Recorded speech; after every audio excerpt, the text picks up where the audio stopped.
Welcome to Wadsworth History on Film, a program presented by the Wadsworth Area Historical Society and designed to record the oral history for Wadsworth for posterity.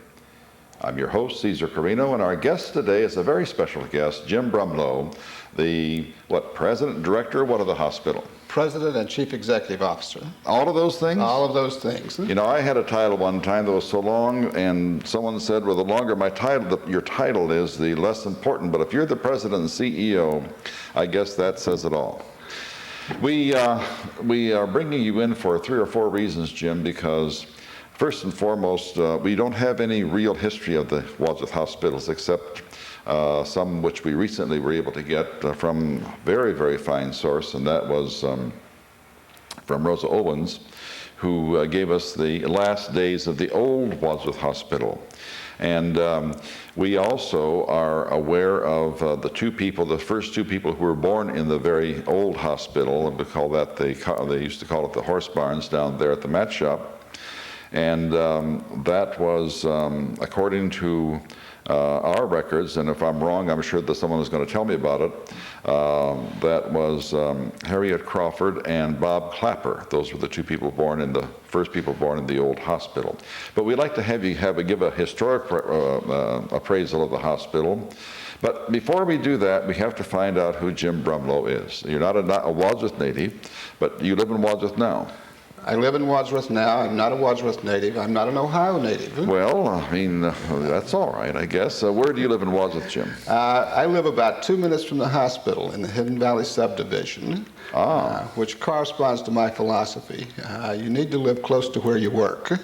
And that's about as close as I could get at the time. And that is very, very close. As a matter of fact, tell us a little bit about the Hidden Valley, because when this is aired maybe 50 or 100 years from now, the Hidden Valley may be a slum. It's not a slum now, obviously, because it's a very, very, very nice area. But tell us about the Hidden Valley and how it is adjacent to the hospital and some of the problems that it has caused, as well as some of the good things it has caused. Well, when we first moved here in 1986, I lived on a dead-end street called Amy Way. Yes.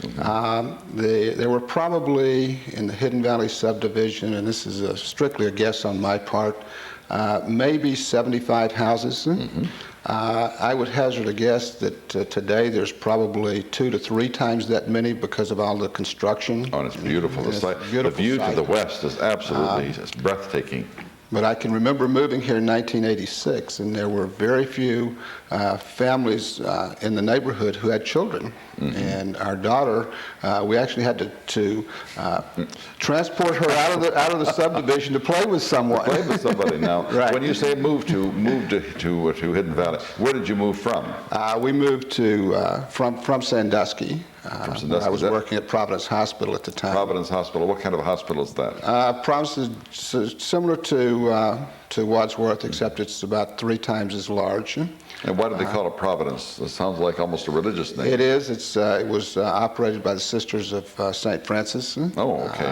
Which operated hospitals in Sandusky, Toledo, and a couple in Texas.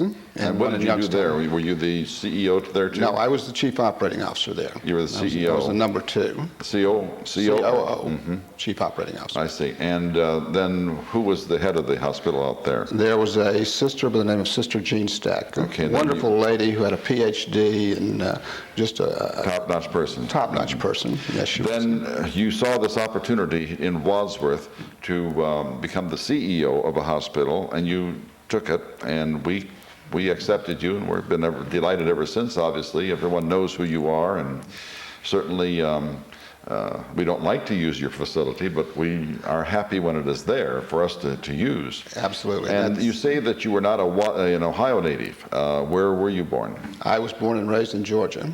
In Georgia? In Georgia, in a little town called Dalton, Georgia. Dalton, Georgia. Now that's different from Dalton. In Ohio, it's called Dalton. In Georgia, it's called Dalton. Dalton, Georgia. Well, the Georgians, same spelling. The Georgians are probably right. They're right about everything. Tell us a little bit how you lost that beautiful Georgian accent that you must have had when you were a small child. Well, I went into the Air Force, and during my course of the Air Force, the Air Force was kind enough to send me to school to get an undergraduate degree. and a graduate degree in healthcare administration. And so, as I moved around the country, my final assignment in the Air Force was in Ohio. Loved Ohio. We decided to stay in Ohio. And spent 5 years in Dayton. From Dayton, went to Sandusky, and from Sandusky here. So actually I've been in Ohio for about 23 years now. Now, is that more than twice your age? Not quite.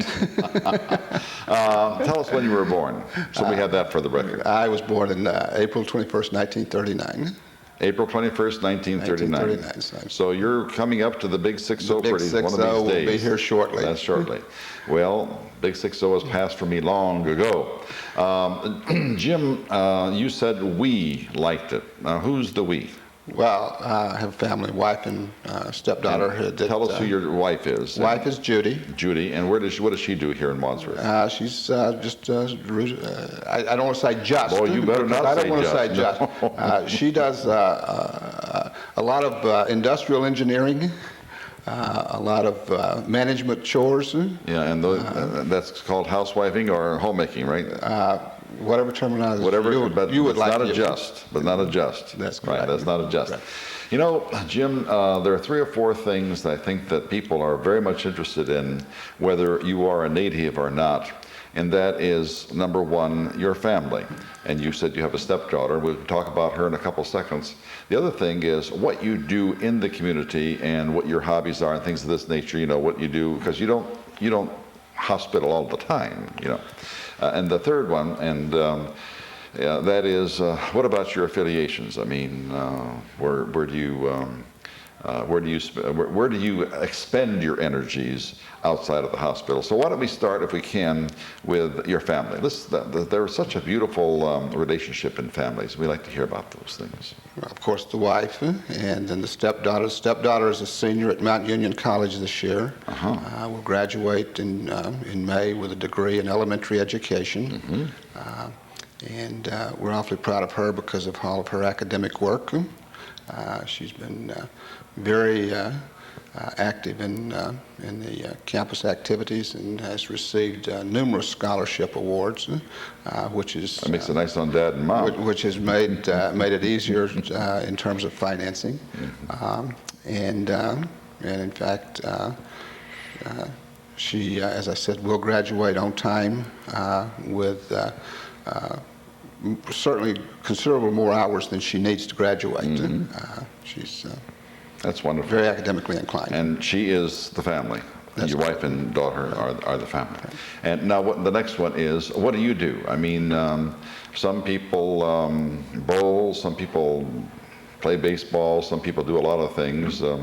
I have a hobby which probably no one else in Wadsworth has, and that is that I have a real friendship, I guess I would say, with earth moving equipment, bulldozers and backhoes and so forth. And I have my own little backhoe and front end lift and things like that. And those people in the audience who are listening to this who think that I might be a competition, I really am not. There's not a problem.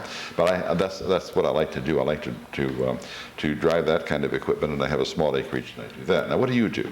Well, certainly, I'm an avid golfer, as most people will tell you. You're an avid golfer. Unfortunately, what kind of game do you have? My handicap is a true handicap. Sometimes I don't play very well, but I can generally hold my own in most cases. You hold your own, and do you play somewhat in leagues or something? No, Just because play of by my schedule. Because of the schedule, I could never be in a league. And what about your outside activities, the things that you typically do that, every Thursday or Tuesday or Wednesday, or do you go to this organization or that organization? What do you do? I'm on a couple of boards in Cleveland in healthcare I'm on the board of directors of the Chamber of Commerce and have been for 4 years now. I do some other kinds of civic activities in terms of some... What about service clubs? Any service clubs? I don't belong to any service clubs. Well, you probably belong to all of them.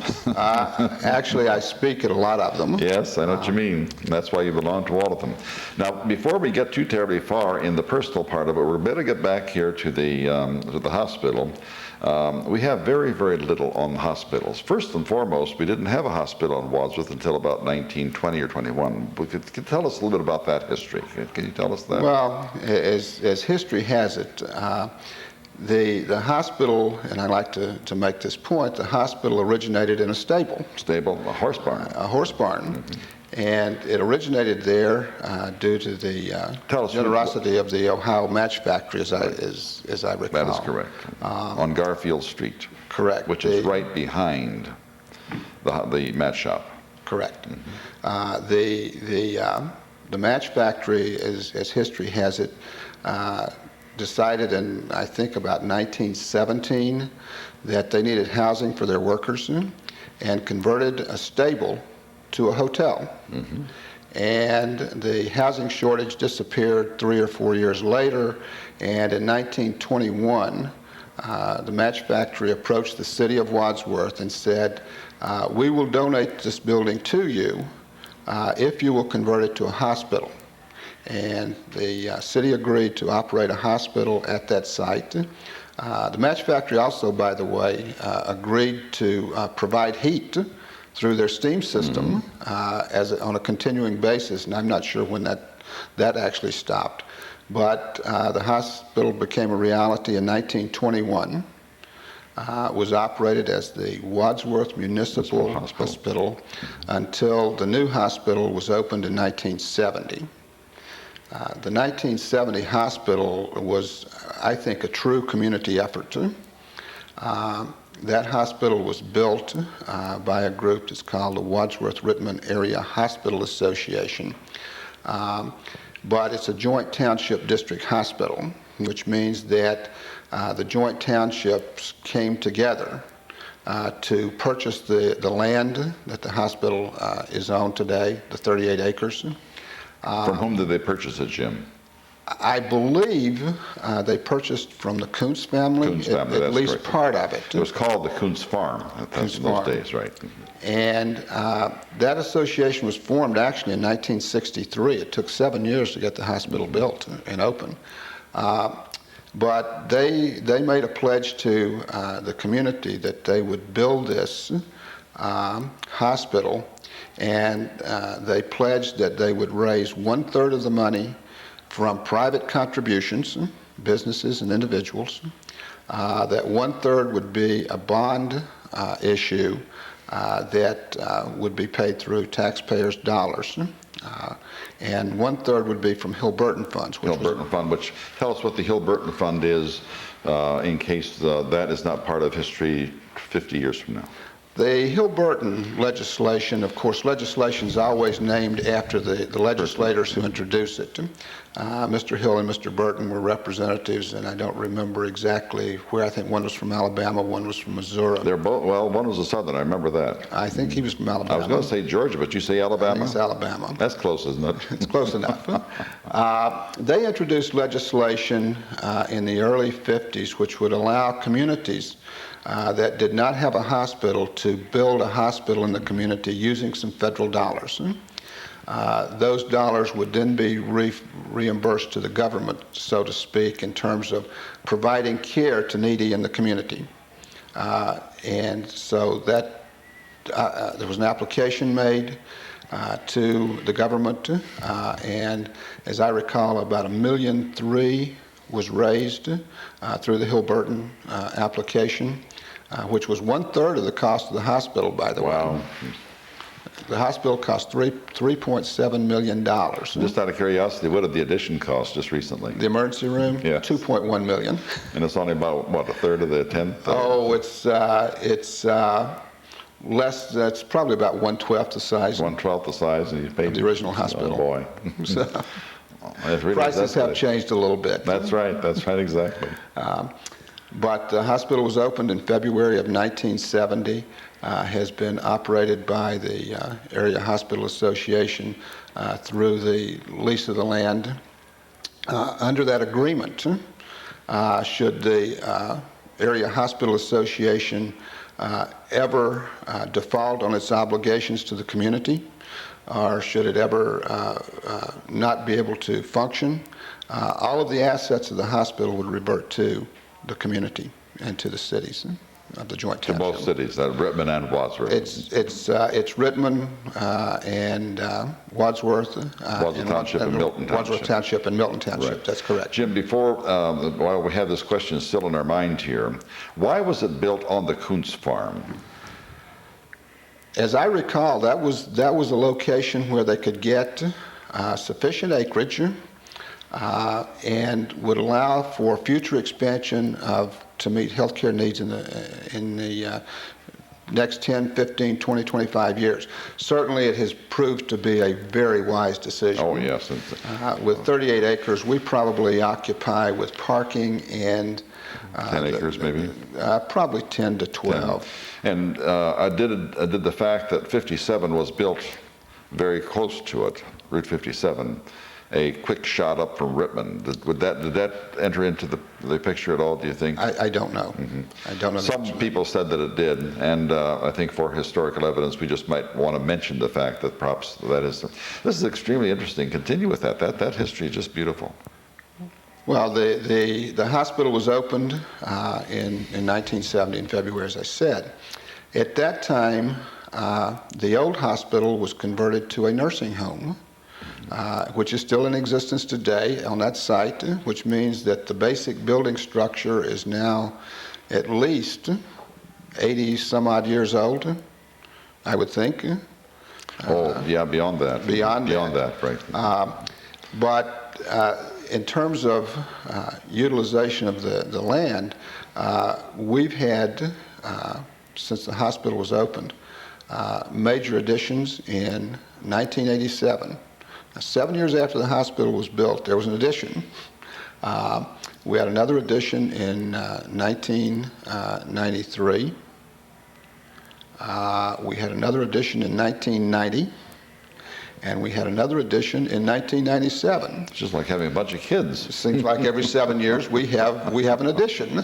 Well, let's see, 1997. So the year 2004 will probably be another addition. If we don't do it before then. Jim, the history of the hospital is extremely important. However, the people in the hospital who make the history are probably the most important. Who were some of the prime movers and shakers in the coalition of efforts between Rittamn and Wadsworth, or among Rittamn, Wadsworth, Wadsworth Township, and Milton Township? Who were some of the progenitors here? Well, certainly some of the names are I only know them by name. And that's fine. But there were individuals such as, I believe, Henry LeBeau. Henry LeBeau, who was the Wadsworth.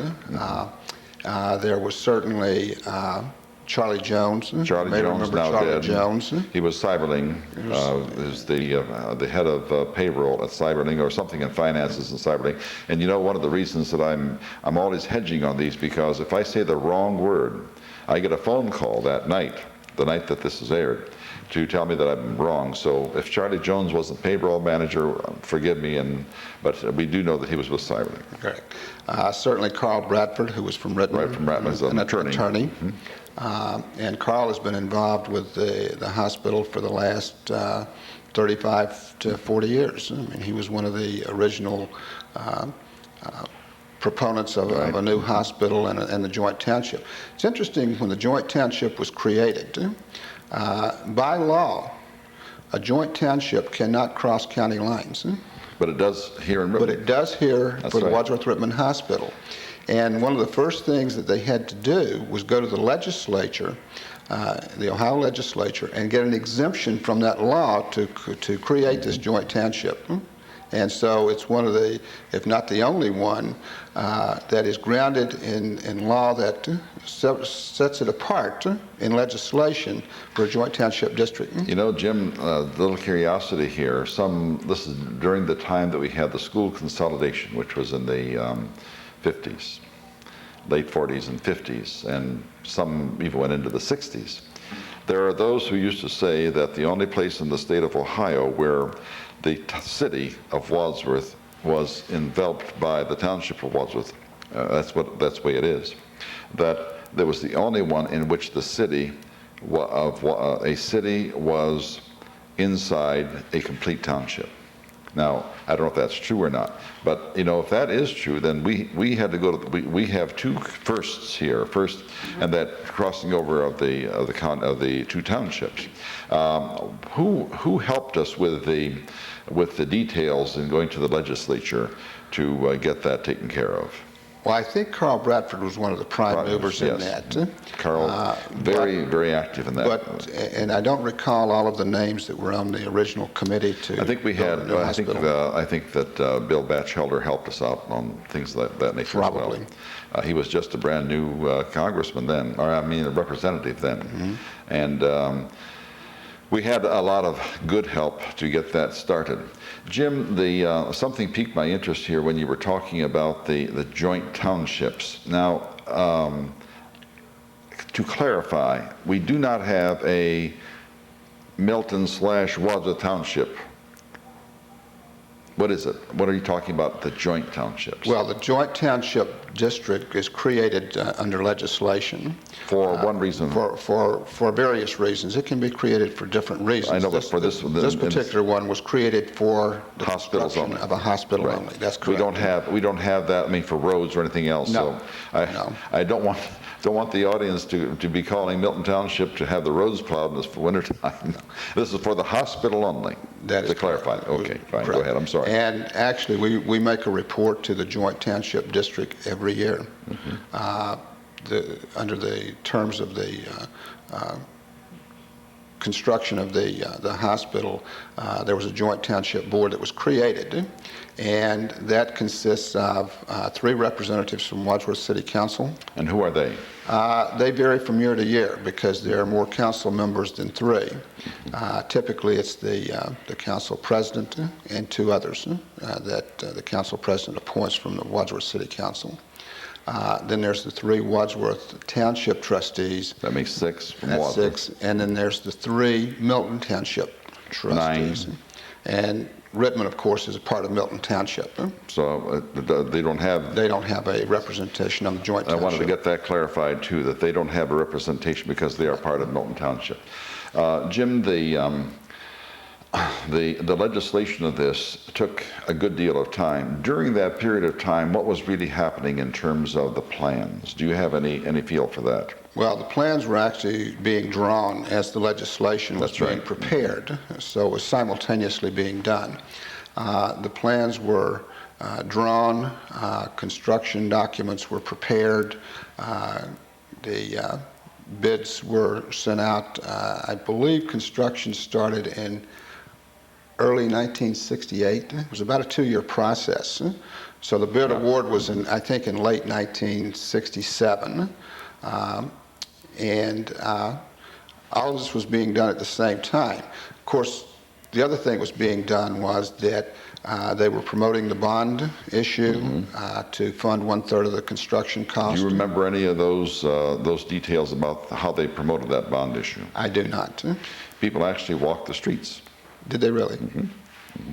I helped them, as a matter of fact. They walked the streets and did all sorts of things, to promote that bond issue. And I'm not positive, but I might have even written a little article in the paper, but I can't remember. It's been, 30 years ago or now. Almost, I guess more than 30 years now. And that's how it was done. All grassroots, every single bit of it, yes. Go ahead, I'm sorry. And obviously the other thing that was key to the construction of the hospital was to raise 1/3 of those funds from private donations. You bet. Now then, that's the interesting one. Who were the guys? I have no idea. I have no idea. Many of them were anonymous. But then there were not only 3 people or 4 or 5, there were many, many people. And how do we have those people identified or memorialized? In terms of the donors? Yes. There's a plaque Right. on the wall in the main entrance lobby of the hospital that demonstrates who those original contributors were. And as you walk by that plaque each day, Jim, and you probably bow your head and say, thank you, people, mind's eye, how many are there?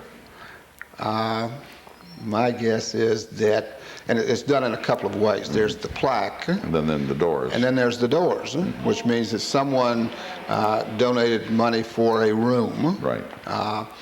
And I would estimate that there's probably 150 on the Probably. plaque, and there's probably another 150 to 200 on doors around the building. Right. So that's what I'm hoping that we can get a good picture of who made the donations. There was not one great big donation, No, like somebody didn't no. come by, here, 3 million. No, there was not. You got your 3 million from knocking on doors, and the people knocked on doors, and I didn't knock on doors for that. We let the people who already had big money to knock on doors, or they did that. I had nothing to do with it. But approximately, as I remember, Jim, from those days, probably 200 or 300 people gave donations, and I think that's so significant that, we wanted a hospital that badly. We want to get back to this portion of the history. Tell us a little bit about the history of people, and let's say the first person who had your position. The only one that I know in history, I've heard one name before my predecessor. Bill Rundle. Bill Rundle was my predecessor.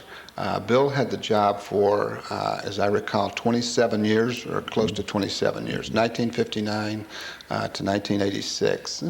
And I've heard one name before him, and that's Ms. McDonald. Yes, Mrs. McDonald. She was the head nurse administrator from the old hospital, and I think that she went there. I don't know how long she stayed. Do you have any feel for how long she stayed, Mrs. McDonald? A beautiful woman, tall. You mean at the new hospital? At the new hospital. I don't know that she ever moved to the new hospital. She didn't at all? Bill Rundle took over in 1959. Okay, well, I'm glad that you clarified me on that one. I thought that she had gone over there with the group at the beginning. Bill Rundle took over right away then. In 1959, that's He was there for correct. 27 years. A little vignette on Bill Rundle. I had to go to the hospital myself one afternoon because I had a very severe pain, which turned out to be a kidney or bladder stone or one of those things, that caused you excruciating pain. And you stay in the hospital and then you go home and then you pass out at home, one of those things. Bill came into my room to say hello. I had known him, and he was a health nut, very, very fit and all that, so forth. And I went home and I was recuperating, and lo and behold, he died. He dropped over dead. Could you tell us a little bit about that and how that shocked the community and how I was not actually in the community at the time.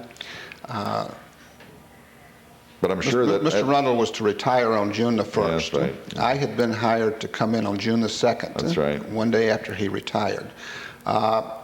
And I had a call from Dave Wersler. You may know Dr. Dave Wersler, who's a right, dentist, dentist in town. retired dentist now in town. Dave was chairman of the board at the time at the hospital. And Dave called me and said, we've had a tragedy in the community. And this was on, I think he called me on a Monday. And it was in April. I remember that. That's right, I think that's it right, was exactly. Late April sometime. And he said, Mr. Rundle, who you've met, I'd met him once before on one of my visits as part of the interview process, has had a massive heart attack and has died. And of course, the transition had already been planned. I was to arrive on June the 2nd to go to work. And I said, well, do you think I need to come in earlier now that this has happened? And he said, no. He said, we'll hold it together for the 5 or 6 weeks until you get here, which they did a nice job of it between the people who were there. And so it was certainly something that was unexpected. As you said, based on what I've heard about Mr. Rundle was a health nut, very physically fit, very but had a very, very severe heart attack on the Friday, I guess, on the Friday evening as he was leaving work. I think I left midweek, like Wednesday or something like that, or Thursday. I don't know what it was, but he had just come in, and it was such a shock to me because I had just talked with him, and the thing that I remember about him was that it was mid-afternoon, like 1 or 2 o'clock or something like that, and he looked like he had just got out of a shower and was shaved and all that kind of thing, and at 2 o'clock in the afternoon, I looked like I should be hiding somewhere, but he looked so great. And then he passed on. And in the room with me was visiting me, you understand, was a high school classmate of mine. And she was working there doing something, I've forgotten what kind of volunteer, whatever, they have tons of volunteers at hospitals. She was one of those volunteers. I don't know whether she's, I know she wasn't a candy striper because she was my age. And she said, oh, there goes one of the nicest guys that ever walked the face of the earth. So great, so wonderful, and so on, all these kinds of things. And that's what we felt with him. And, that's a hard act to follow, but you've maintained that kind of charisma too in the hospital, and boy, that means so much because we take that hospital as part of our family. I mean, Wadsworth is nothing but one great big family. I think that evidence of this is that people who you don't belong to one of those HMOs or whatever they are, do you? Well, actually, we are part of one HMO. We were one of the 5 original hospitals in Summa Care. Was that right? Correct. And then, of course, we have contracts with numerous HMOs and managed care organizations. At the very beginning, you didn't, particularly when they first start coming out. No, not to my knowledge. And people would come to the hospital and pay the 80% of the hospital bill just so they can go to Wadsworth Hospital. I was one of them, because my insurance didn't cover that. So it's extremely important to us. I don't know whether you know what kind of a jewel you're running. I mean, people really like that hospital, and they want so much more. I interrupted that because I wanted to say how great we feel the hospital is, but we need to hear from you now, some of the other people. You did not know Bill personally. No, I only met him one time. Tremendous person. Who were some of the other personalities in the hospital who, quote, made it run, for instance, when Bill died in April? Well, obviously, we have 300 employees who all do just a tremendous, outstanding job every day of the week. And so to name one I would be remiss by not naming the other 299. Well, why don't you just name all 300? Come on, Bill. Well, I probably could. But because I get out of the building a lot, I mean, I practically know everybody by name and that works there. And that's great. But I think that when you look at an operation like that, when you have 300 employees, actually we have probably closer to 400 now, but when you have those numbers of employees and all of them are doing a tremendous job for you, it's obvious that it's a teamwork effort. That's what it takes to run a hospital. There's no one person that you would take out and it would fall apart. There's no 10 people that you would take out and it would fall apart. But everybody just pitches in and does, and that's the beauty of that hospital, that everybody feels an ownership that works there. And the patients who come in the door feel an ownership. It's their hospital. It's not your hospital or my hospital. It's the community's hospital. Right. It's my hospital. It's a shining jewel, and it is. To say, we don't like to come there, but when we have to come there, we surely do appreciate it. Jim, who are some of the principals with whom you're working right now? Who are some of the, well, say for instance, immediate staff people? Who are some of those people? Well, some of the immediate staff, we have Carolyn Laughlin, who is the Vice President of Patient Services. Let's spell those names so that we have them correct. Carolyn, L-O-C-K. L-A-U-G-H-L-I-N. Laughlin. L-A-U-G-H-L-I-N. Correct. Okay. And she is the Vice She's President? the Vice President of Patient Services. Patient Services. And who are some of the other ones? And Bill Ullman, who is our Chief Financial Officer. A-L-L-M-A-N or one L? U-L-L. Oh, U-L-L-M-A-N. I can't spell anybody's name today. U-L-L-M-A-N. Linda Peebles, who's our Senior Director for Patient Care. P-E-O-P-L-E-S. P-E-E-P-L-E-S. P-E-P-L-E-S. Batting 1,000. You're batting 1,000. You're 3 for 3. Would you like to try Marilyn Haskins? H-A-S-K-I-N-S. You're 1 for 4. Right. 1 for 4. And she's our Senior Director for Human Resources. But over and above that, we have 26, 27 department heads and supervisors who are throughout the building as well. What kind of departments do hospitals have? Hospitals have every department, I think, known to mankind. Beginning with just the routine things that you see. Let's say the housekeeping department. If you ever find a cleaner hospital, I want you to take me to it. Those people do a fantastic job. It is immaculately clean. But maintenance, the building is well maintained. But then you have the patient care departments like radiology, like laboratory, like respiratory therapy, like our outpatient department. You have surgery. You have the patient floors. I can go on and on. Physical therapy, occupational therapy. When it comes down to the bottom line, we have about 23 different departments. Now, do you ever meet with all of these people at the same time? Yes. I meet with all the department heads once a month. All of the management team, what we call a management team, meets once a month on the first Wednesday of the month. And when they come into that room, how many do you count before you start talking? We count about 30 people in that room. 30 people. So 30 people pretty well run the hospital. Now, the hospital is there 24 hours a day, 7 days a week. Correct. Even on New Year's Day. Correct. And even on Christmas. Correct. Now, we never close. There's a rumor afoot that you're seen in the hospital walking around at 3 o'clock in the morning. You're seen in the hospital walking around at Christmas time. You're seen in the hospital walking around at 2 o'clock in the afternoon. Is this true? I do spend a lot of time at the hospital, and I think it's important that you do those kind of things because while my routine day may be 6:30 to 4 o'clock or 4:30 or 5 o'clock, we have people who work second shift and work until 11 o'clock at night. We have people who work 11 to 7. And I think it's important that you know those people, number one. Number two, that they know you, that you're not just a name somewhere, not just a face, that they see you occasionally. So, yes, I do walk around a lot. And I think the reference you make to walking around at Christmas time or on a holiday, I do that a lot. Yes, I know you do. And the reason I do keep that... tabs on you, Jim. Well, I do that for a reason. I want the people to know that I appreciate them giving up their holiday time to provide for the needs of this community. Many years ago, I was on City Council, and there was a water break on South Boulevard. I think they probably call it Berge Street Extension now, but it was the South Boulevard at that time.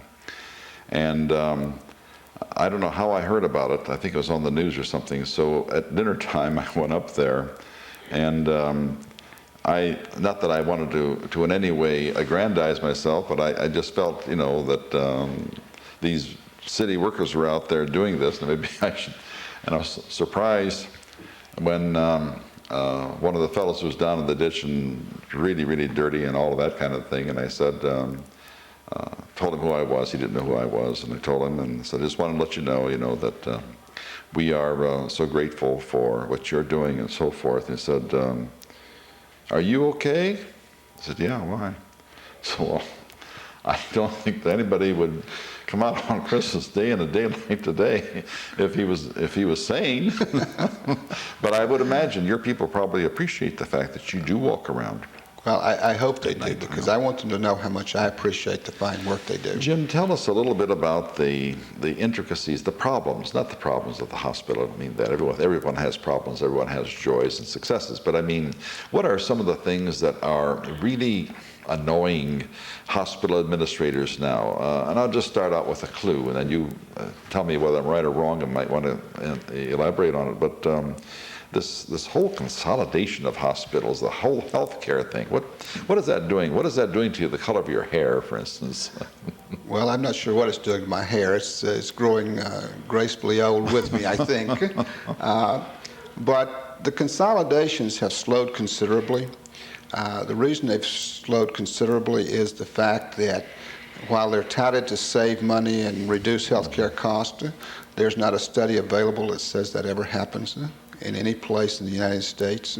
Say that again. I don't think I heard what you said. What did you say?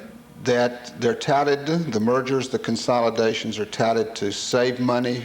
They haven't? Reduce healthcare costs, and there's not a study in the United States that demonstrates that that has in fact been done at any merger or consolidation site. Why do they do it then? Sometimes it's self-survival. Other times it's the necessity to have access to capital to do improvements, to gain volume purchasing power. There are a lot of reasons, but the only time that it's proven that these kind of activities save money is if two facilities merge and one closes. Oh, my heavens, now that's something I had never heard. This is valuable for us to know that. You said that you were part of the Summa Healthcare, but you're an independent hospital. How does that work? Yeah, well, we're part of Summa Healthcare. We're one of the 5 original hospitals in that HMO. There's about 19 in it now. But that's strictly a relationship that we have to have an insurance plan that we're closely affiliated with, and that's what an HMO is. It's an insurance plan, right? Correct. Go ahead. But the Cleveland Health Network is where we were discussing the independence. We're a freestanding independent hospital. The Cleveland Health Network was devised just to do that, to bring together freestanding independent hospitals for a common good, and that is to provide a continuity of care plan across the spectrum. And from the Cleveland Health Network, it comes from the Cleveland Clinic on down to all the other hospitals, so that patients don't have to be concerned about, do I need this level of care and where do I need it and where can I get it? The network will provide for that access to. And the insurance companies will pay for that. And and to develop relationships with insurance companies that allows that network to be used. Mm-hmm. Well, could you hold that thought for a second? I wanted to come back on something that you said a minute ago about the esprit de corps in the hospital, the fact that they all work together, the teamwork and so forth and so on. Now, those of us who walk into the hospital on a regular basis to visit people, and on hopefully a very, very irregular basis and almost a non-existent basis to serve as one of your patients, although that has happened to all of us naturally. But I come in there somewhat frequently. I have a lot of friends who are in the hospital, come in and say hello to them and so forth and so on. I think that we have all of us are students of human nature. And as I walk into that hospital, as you can walk into any organization, even into a home, you can sense if there's any tension. Walk into the hospital in Wadsworth, and I don't feel any tension. They have to be tense. I mean, people are dying, people are in emergencies, and people are, it's not a fun place. But everyone seems to be devoid of tenseness. How do you, as an administrator, develop that? Well, I think that we develop it through our everyday activities. And what we promote is that we're here for one reason. We're here for the patient. And a byproduct of that patient is the patient's family. The patient's family is a tremendous influence on the well-being of the patient. It's part of the process. Mm-hmm. And so we actually have what we call a guest relations class that all of our employees go through. And we promote our slogan, where people care about people. But the patient is paramount. Whatever we do it for the patient. And we reap the benefits of that through good customer relations, patient satisfaction, whereby patients don't feel like a number. And we hear this constantly from patients. Patients say, I go to Wadsworth-Rittamn Hospital and I don't feel like a number. I feel like I belong there. It's kind of like a mindset that says, this is where I want to be and this is where I need to be. But we endeavor to provide quality care in a very patient-centered environment. The patient is the center of everything that we do, and we want to do everything possible that we can to ensure that that patient has a satisfactory experience when they come to us. Just some curiosities here. What are some of the things that irritate you about patients? I mean, yes, we do have everything focusing on the patient. Do patients irritate administrators? What do they do? I mean, I'm just going to say something like the hotels. They walk off with the towels, or they take the television set, and that irritates the hotel administrators. Is there anything that patients do that irritate you at your level? I don't have a real daily contact with every patient in the hospital, and so I can't answer that question. I think that the thing that I see most is that people don't understand their bills. And I would be the first to say that we probably don't understand them either, because the rules and regulations of reimbursement are so complex. I know. And every health plan is different. The deductibles are different, the co-pays are different, the covered services are different. One insurance company may have 50 to 75 to 100 different plans that they administer. And every one is different. And so the biggest complaint that I hear is patients don't understand their bill. So in other words, if there is something that is irritating, it's the fact that there are so many problems with insurance, which has nothing to do with the care, and certainly nothing to do with you. No. What are the warm fuzzies that you receive? I mean, do you get many letters from parents? We get cards, letters, comments on a continuous basis, generally about the care that they received and how well it was done.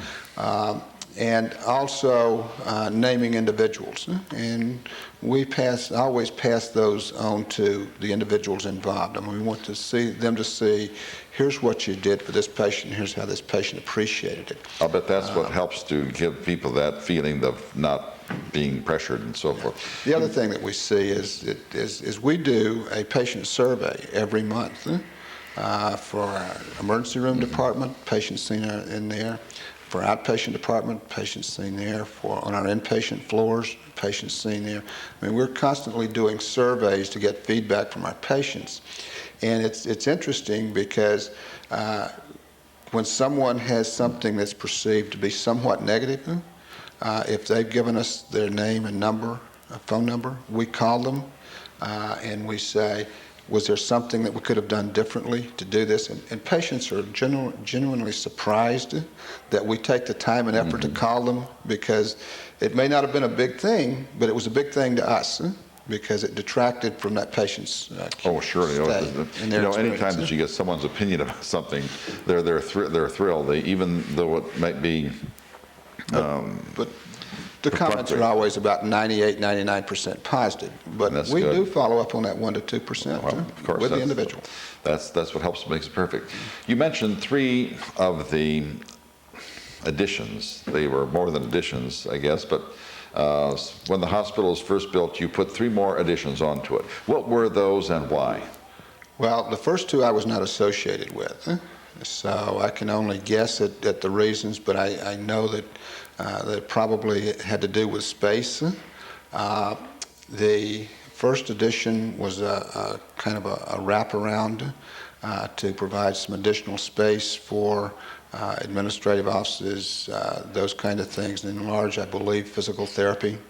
The second edition was in '83, again to provide more space, I believe, for laboratory and X-ray and a couple of other locations, which are just growing by leaps and bounds even today.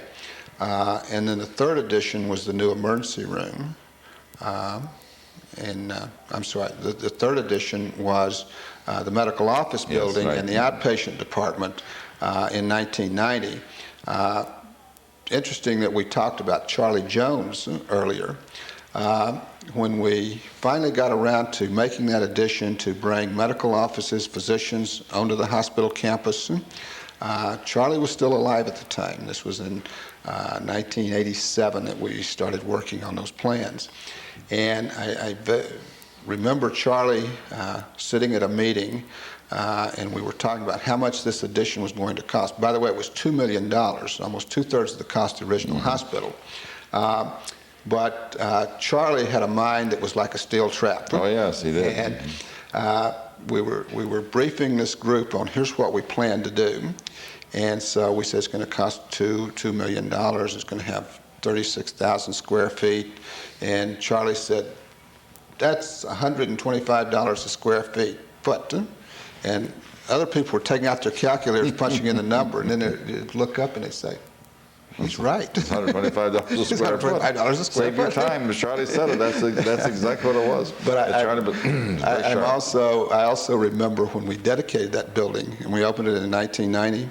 Of course, Charlie was one of the guest speakers. We had him there to honor his many years of service. And Charlie made the comment at the dedication ceremony. He said, we've only been working on this 17 years now. It's about time. About time we got it done. He would have had it done faster. Right. Jim,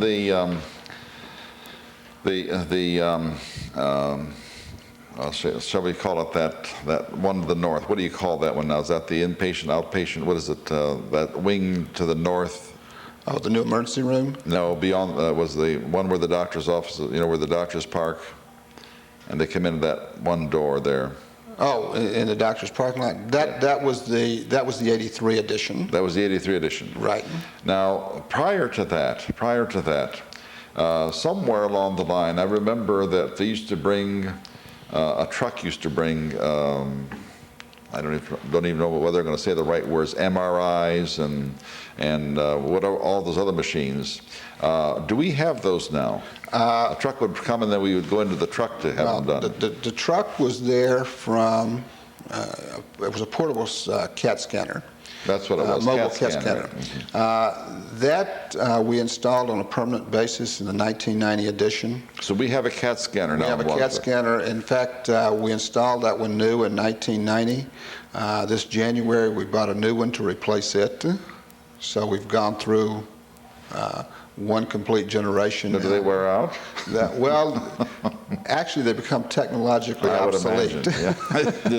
That's more of a problem. People, they're probably not used very often because people don't like to go under them. Now, wait, that's the MRI where you have to go into the tube, MRI right? is in the tube. Do we have an MRI? That is still on a mobile. I will tell you that last night, our board, at its monthly meeting, voted to construct an addition to the hospital to house a fixed MRI unit. Wonderful. And when is that going to happen? That will happen in about the next 6 to 8 months. Oh, wow. Now, as an MRI, you can't get those with green stamp, can you? No, you can't. No, what do they cost? The cost of the scanner is about $1,100,000. Wow. And, of course, the addition will be another $200,000 or so.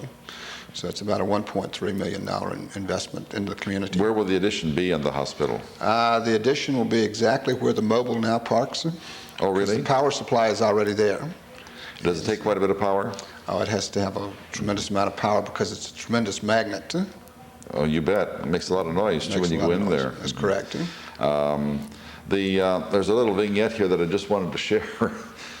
In June 21st, I believe it was, June 21st, I was whacking some weeds with one of those weed whackers that looks like a golf club, you know, where you get your exercise and all of that. And with the first whack, where I still had some strength, and I mean tremendous whipping of it, I hit my ankle instead of the weed. Well, of course, I had to go to the emergency room because it did a number on me. I mean, it's about, what, 2 or 3 pounds of metal going at a pretty good speed and hits you, and went to the hospital. I was amused, the insurance company, after they took care of it very well, and there's no problem particularly, but there was nothing that had to be stitched up, but there was a little damage inside or whatever. But they took care of it. The nurse was, it's one of those hot days, you know, the nurse was just, oh, this is going to be great. I can sit on the floor and take care of your foot, because it was nice and cool on the floor. It was one of those hot days. The insurance company said, did you get a second opinion? I said, yes, I did. Well, so it was none indicated here. So, well, surely. Well, who was the second opinion? I said, the emergency room doctor at the Wadsworth Hospital. So he's your first. Oh, no, I was the first. I knew I was hurt. My second opinion, I said, was I hurt? And that was my second opinion. They didn't think that was very funny. I can imagine. Jim, tell us, we're going to run out of time here unless you tell us about the other 2 editions. Well, we've covered the 3. There's a 4th that we're talking about. Could you go more into detail about the emergency room? I mean, that's the one that I want to. Oh, that's the 4th one. That's the 4th one. All right, I'm sorry. The emergency room was opened in September of last year. On a windy day. On a windy day. And that was about 1.5 years in planning and construction. We looked at that, our emergency room we had at the time, which was part of the 1983 edition. So it was only 13, 14 years old. But there were some issues with it. There was, number one, it was too small. Too small, yeah. Way too small. Second, we had a confidentiality problem. With confidentiality. Oh, confidentiality Patients problem. were separated by curtains, and, you know, when you talk to the patient about, here's your condition, the patient in the next cubicle heard everything that was going on. Thirdly, we had a problem with traffic flow, in that even the EMS squads came through the waiting room. Yes, they did, right. Which is not a pleasant sight in some situations. We looked at all those factors and said, we really need a new emergency room is what we need. And so we started developing the plans to do that. Our board was very generous in their support of that plan, and so we actually put it on a fast track. From inception to opening the doors was only about 18 months. Opened in September. In fact, I think September the 30th is the day that we opened. I think it's been open a year today. A year today. A year today. But it's interesting to me, there's an article in a recent issue of the Beacon Journal about Akron General enhancing and upgrading their emergency department. And as I read through that article, everything that we did is what they're doing. They're doing. They're doing. They're going to go to the cubicle glass rooms instead of the curtains. They're going to put an X-ray unit in their emergency room so that patients don't have to leave the emergency room to get routine X-rays. They're changing their traffic flow just as we did. So everything that we did was in the article that they're going to do. And it was really amazing to me that we were that far ahead of the big city. I'm sorry, I didn't mean to interrupt you. Can you do anything about the television programs in the waiting room? Actually, we can, due to the foresight of the city. Actually, that's a cable system that's in there. We get all the cable programs in those waiting rooms. Is that right? All the cable programs there. You just have to flip the switch and find the channel you like, and then argue with your counterpart next door who's saying, I want to watch something else. Well, that's not too terribly serious, but I thought we'd add just a little lightness to it, because the emergency room is a place where so many things happen. Well, everyone who comes to the emergency room is in some kind of a trauma. I mean, otherwise he or she wouldn't come to the emergency room. But the reason I brought up the television is that, you know, it does help tremendously to have some of those home amenities that give you the feeling that you're not really in a hospital. As a matter of fact, The only thing that really reminds you that you're in the hospital is that sometimes you can't find that you are at a hospital, rather, is that you can't find a parking place right away. Well, we actually solved that problem. Oh, you solved that problem. How did you We do that? recently added 100 parking spaces to the main parking lot. Oh, really? That opened about 2.5 months ago. Tell us some about the things. I noticed there that when you go to the hospital parking lot, it says seniors, that's not senior. Vintage Years Club. What is it? Vintage Years Club. The Vintage Years Club. What is that about? We have a Vintage Years Club, which is for our senior citizens, 55 and older. If they're a member of that program, they get a sticker, and they can park in those reserved parking spaces when they come to the hospital. How do you get one of those things? Through our public relations department. I'm not over 55, but I wouldn't park there anyway because I think that ought to be reserved for the people who have a difficult time getting in and out. Actually, we have handicap spaces as well. Mm-hmm. Yeah, the handicap spaces are separate and apart from the Vintage Years. I always try to park as far away from the door as I can so that I get the exercise, and I think it's it's a good thing. Jim, believe it or not, we have run out of time because we have had just a wonderful experience here with you. Suffice it to say that you are continuing a legacy which started about 76 years ago, 77 years ago now, probably pretty soon. It's 19, 20, 21, 20, whatever, 22.